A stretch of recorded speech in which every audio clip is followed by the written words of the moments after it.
नमस्कार। India debate में आप सबका स्वागत है। मैं हूं आशुतोष पाठक।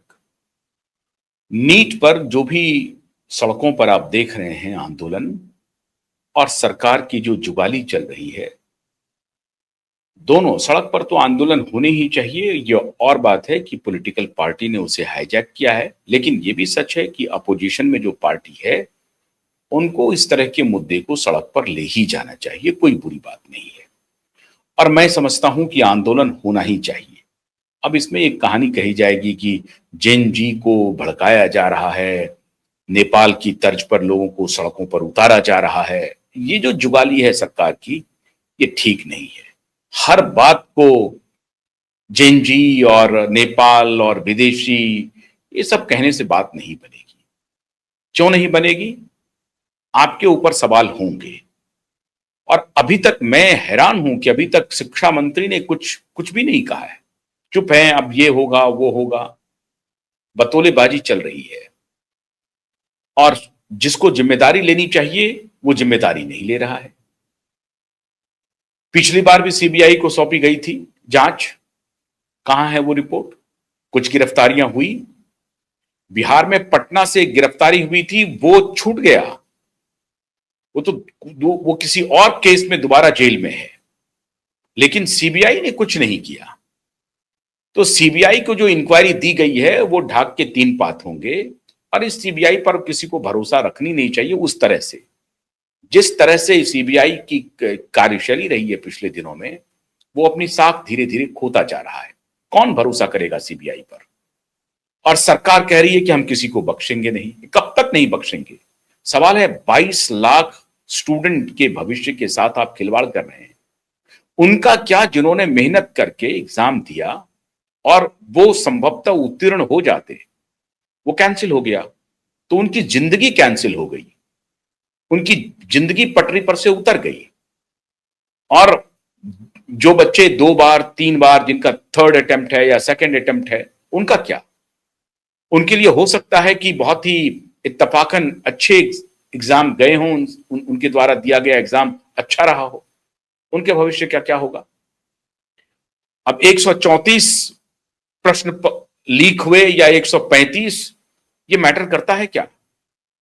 मैटर ये करता है कि एनटीए एक भ्रष्ट ऑर्गेनाइजेशन के रूप में सर्वविदित हो गई है, साबित हो गई है। आप स्टूडेंट के भविष्य से खिलवाड़ कर रहे हैं, उनके माता पिता को लगातार सदमे में भेज रहे हैं, उनके परिजन को सदमे में भेज रहे हैं और आप जुगाली कर रहे हैं। मीडिया पॉलिटिक्स कर देगी। सड़कों पर अगर लोग उतरेंगे तो आप उसे नेपाल से जोड़ दीजिए, पश्चिम बंगाल से जोड़ दीजिए, बांग्लादेश से जोड़ दीजिए। जोड़ने का आपको हक है। हो सकता है इसमें राजनीति हो भी रही हो, मैं इससे इनकार नहीं करता। हो सकता है हो रही हो, राजनीतिक पार्टियां अपनी रोटी सेकेंगी। लेकिन आप अगर सत्ता में, आप अगर अपोजिशन में होते तो आप क्या करते? मैं जिम्मेदार मंत्रियों से पूछना चाहता हूं कि अगर आप अपोजिशन में होते तो आप क्या करते? आप घर में बैठ जाते, आप घर में अपना चूल्हा जला रहे होते और कान में तेल लेकर के सो गए होते। आपकी भी कोई जिम्मेदारी है या नहीं है? या आप जिम्मेदारी से मुकर जाते? आप अपोजिशन के नेता हैं, वो 22 लाख परिजन ये पूछेंगे, 22 लाख परिवार वाले लोग पूछेंगे ना अपोजिशन पार्टी से कि चलो सरकार के ऊपर तो हम दबाव बना रहे हैं, हमारी बात को सरकार तक पहुंचाने की जिम्मेदारी अपोजिशन पार्टीज की है। इसलिए अगर अपोजिशन पार्टीज के लोग सड़क पर उतर रहे हैं तो उसे आप जेनजी कह करके भटकाइए मत। बात साफ है, दो टूक है और सामने से है। और इसलिए क्योंकि आपके रिकॉर्ड ठीक नहीं है। 2 साल पहले भी लीक हुआ। अरे 70-80 पेपर्स लीक हो रहे हैं आपके राज्य में और आप जुगाली कर रहे हैं। कौन सुनेगा आपकी जुगाली को? हम कह रहे हैं एक पल के लिए कि जेनजी को भड़काया जा रहा है और बंगाल, बांग्लादेश जैसा और नेपाल जैसा आंदोलन करने की योजना बनाई जा रही है। तो योजना बनाने के लिए किसने आधार दिया? आपने दिया, किसी और ने नहीं दिया। लेकिन मित्रों, आज आप ये सब सारी बातें आप लेगेसी मीडिया में सुन रहे हैं, टेलीविजन चैनल्स के डिबेट में आप देख रहे होंगे। हमारा इरादा टेलीविजन चैनल्स के डिबेट को नहीं करना है। हमारा इरादा एक और है। इस अंधी दौड़ में जो परिवार, जो स्टूडेंट भागे जा रहे हैं, दौड़े जा रहे हैं, उसके तह तक जाना। ये जो प्रश्न पत्र लीक हो रहे हैं, ये प्रश्न पत्र डिजाइन के साथ लीक हो रहे हैं और इसके डिजाइन बनाने वाले एक बहुत बड़े माफिया हैं, एक पूरा गिरोह है और न चाहते हुए भी स्टूडेंट के परिजन उस गिरोह को समर्थन देते हैं। अब उनके सामने कोई चारा नहीं है, बात सही है कि वो करें क्या, कोई रास्ता नहीं है। कोचिंग संस्थानों में अपने बच्चों को भेजने के अलावा उनके पास कोई चारा नहीं है। स्कूली शिक्षा की जो हालत है उससे वो बच्चे इस तरह के कॉम्पिटिटिव एग्जाम को उत्तीर्ण करने में उनकी सफलता संदिग्ध रहती है। बहुत सारे बच्चे होते हैं जो कोचिंग क्लासेस नहीं जाते हैं और उत्तीर्ण हो जाते हैं, लेकिन आज मैं आपके सामने, मैं उन परिजनों के सामने, स्टूडेंट के सामने कुछ विकल्प रख रहा हूं और कृपा करके उसके ऊपर ध्यान दीजिए। ये अंधी दौड़ से बाहर है। पूरा मेडिकल जो प्रोफेशन है, खासतौर से मॉडर्न मेडिकल साइंस, अब मैं थोड़ी अतिशयोक्ति हो जाएगी लेकिन कहना पड़ेगा, ये पूरा का पूरा फ्रॉड तंत्र बन चुका है। फ्रॉम द वेरी इंसेप्शन बाजार बना हुआ है और ये जो कोचिंग का बाजार है, इस कोचिंग के बाजार को बड़े कॉरपोरेट हॉस्पिटल से पूरा उसका रिश्ता है और कॉरपोरेट हॉस्पिटल में फॉरेन फंडिंग है और वो जो फॉरेन फंडिंग है वो फार्मा प्रेमिसेस के इशारे पर है और ये पूरा का पूरा तंत्र सड़ चुका है। लेकिन आप समझ रहे हैं कि हमारे पास कोई चारा नहीं, हम बच्चों को डॉक्टर बना देंगे। अब आने वाले दिनों में डॉक्टर की हालत खराब होने वाली है, टेक्नोलॉजिकल इंटरवेंशन हो रहा है। मैं उन पेज में नहीं आपको ले जाना चाहता, बहुत गहरी बात हो जाएगी और बड़ी बात हो जाएगी। लेकिन नीट की दुकान को अब पूरी तरह से बंद करना चाहिए। क्यों? क्योंकि यह अत्यावश्यक हो गया है, इनएविटेबल हो गया है।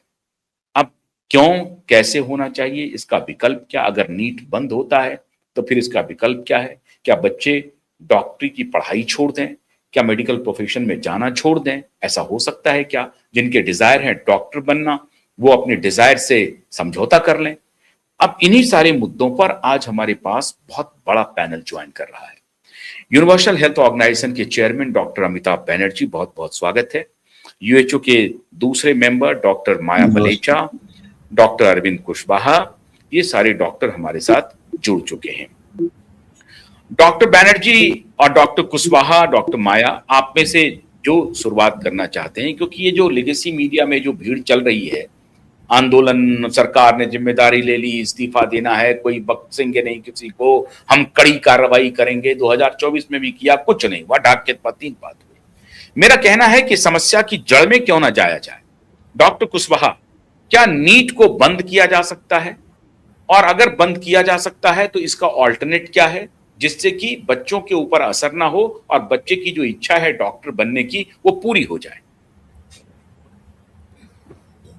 जी नमस्कार। सबसे पहले तो ये है कि किसी भी चीज को जो अच्छे से ना चल रही हो उसको बंद कर देना उसका सॉल्यूशन नहीं होता है। उसको ठीक करना, उसको दुरुस्त करना, ज्यादा प्रोसीजर्स अपने ठीक रखना, जिससे कि वो दोबारा से इस तरह के हादसे ना हो लीक होने की वजह से, वो ज्यादा इम्पोर्टेंट है। कहने का मतलब ये है कि डॉक्टर साहब, आप तो नहीं कर पा रहे हैं ना? कहां कर पाए? नहीं, उसकी बात नहीं मैं कह रहा हूं, मैं कह रहा हूं कि नीट तो नहीं कर पा रहे हैं ना ठीक? नहीं कर सकते हैं ठीक। है कि अभी जो हो रहा है वो हो रहा है आपके पेपर बेस्ड एग्जाम। तो जेईई का एग्जाम वो कंप्यूटर बेस्ड होता है, तो आप जेईई के भी करते हैं वो कंप्यूटर बेस्ड, तो इसमें समस्या बढ़ जाएंगी। तो ऐसा कुछ नहीं है। डॉक्टर साहब, आपकी आवाज में डिस्टरबेंस है, आप थोड़ा सा उसको करेक्ट कीजिए।